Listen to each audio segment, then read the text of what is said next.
Yes, it's true that women are new to money. We are the ultimate new money. However, that does not mean that we are bad at business or money. In fact, what if I told you that as women, we have an unfair advantage when it comes to business?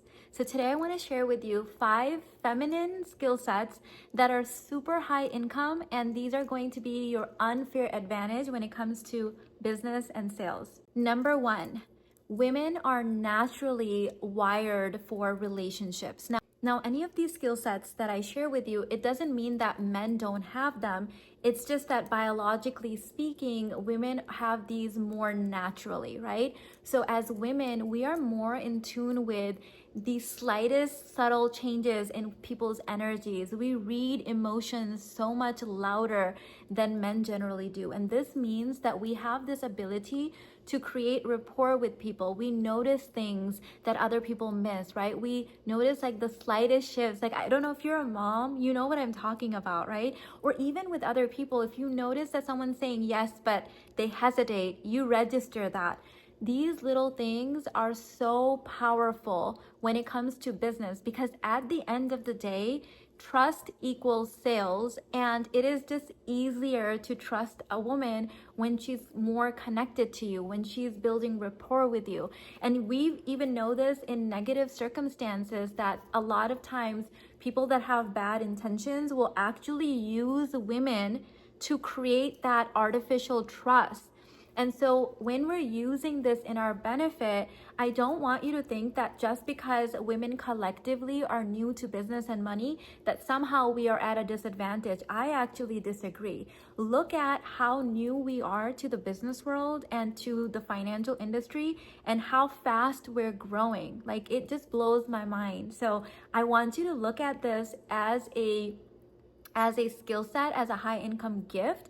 Now, with every gift, there's always shadows, there's always strengths to it. And so now that you realize that, hey, my relationship skills are the most important thing when it comes to business and sales, make sure that you are paying extra attention, thinking about the longevity of that relationship, bringing some of those feminine skill sets versus thinking that you have to like act like a man. Now, men have their own gifts and their own assets when it comes to business. And so I like to take from both.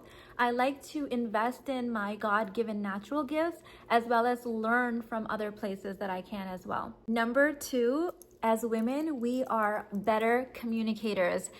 I'm laughing because there's been studies done on little itty bitty newborn babies that are like 1 hour old, and the female babies respond to more words, more language, and even as little babies, they use more sounds. Edited to add that as women, we use over 20,000 words a day, and men use about 7,000. We also are better at reading body language and tone and so many things. And so you are such an amazing communicator as a woman naturally. When you get really intentional on this, you start speaking with power, you're going to be pouring fuel on the fire. Now, remember when I said that some of these things could be a gift or a shadow? The thing with communication is that we do want to make sure that we're listening more than we're talking, and we're making sure that the other person is also feeling heard and seen versus just talking. So this can go either way, but now that you know this, make sure that you are spending extra intention and maybe even getting some specialized training so that you become a more powerful speaker. Number 3 unfair advantage that you have as a woman in business is your intuition. Okay, so the fact that women tend to be more intuitive, now this doesn't mean that men don't have their intuition, but if you really think about the most successful men, they also have that feminine quality of trusting their gut feeling, trusting their intuition. Now, a lot of women confuse intuition with emotions. I've said this before and I'll say it again. Emotions and business and money do not mix well together. So when I'm talking about intuition, I'm not talking about emotions or your feelings, okay? Your feelings are not facts. I'm talking about that sixth sense. I'm talking about that super conscious, that feeling, that knowing deep down that doesn't come with a story. It doesn't come with fear. That split second knowing that decision that happens, that is your intuition. Use that in your business. And I believe that as you train it, you're going to go so much further. Honestly, in my life, intuition is such a big part of my business strategy. Number 4, unfair advantage that women have in business is the fact that we are naturally designed for multitasking. We have what is considered like diffuse awareness. This was really helpful when we would go gathering with our babies and in our little small groups, because it was very useful to be able to look out for the things we needed to gather, look out for predators, and also keep an eye on our children. So we have this mom has eyes on the back of her head quality that just gives us that little something extra. Now, of course, multitasking can also, it could be a little bit of a shadow. I know I've experienced this where I can get distracted from things that are more noise than signals in my business.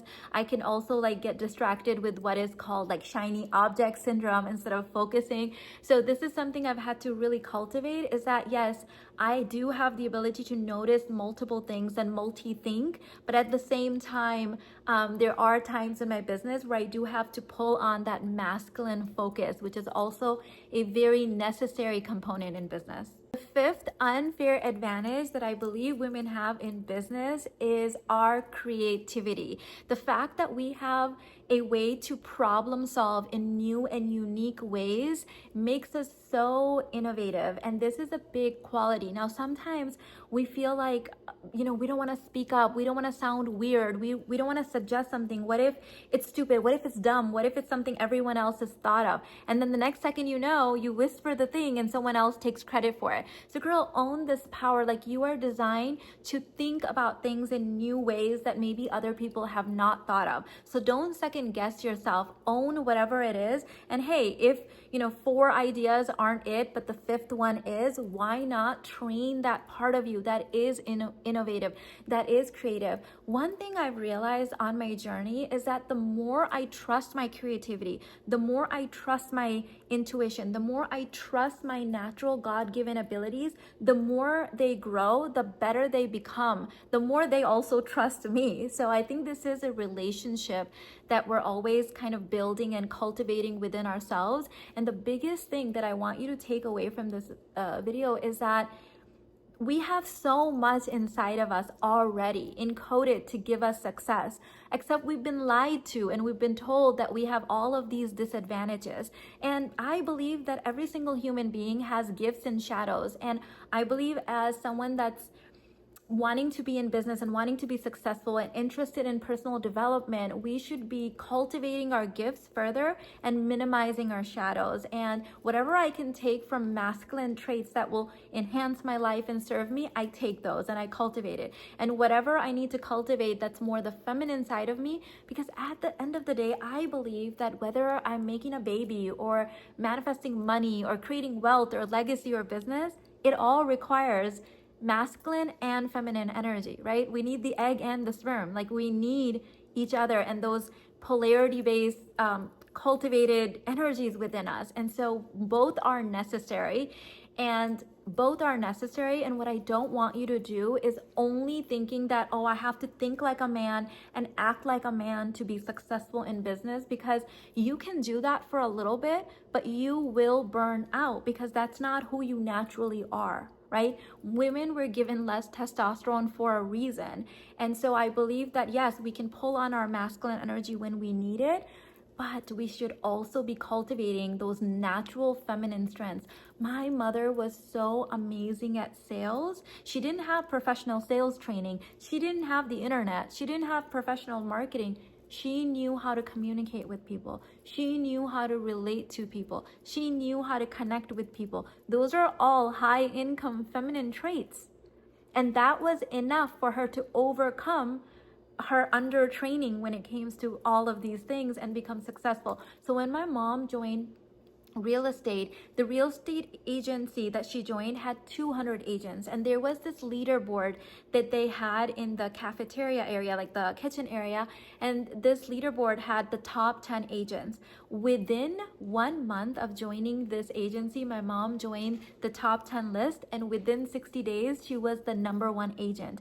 all because she had amazing communication skills. So if you can lean on what you already have and then build on it, stack on top of it, you're going to go so much further as a woman in business versus feeling like, I don't know what I'm doing. I have to act like a man. I have to start from scratch. I think that's the worst mindset you can have when coming to business, because you don't have to start from scratch. There's so many things, so many gifts that you already have that you can leverage.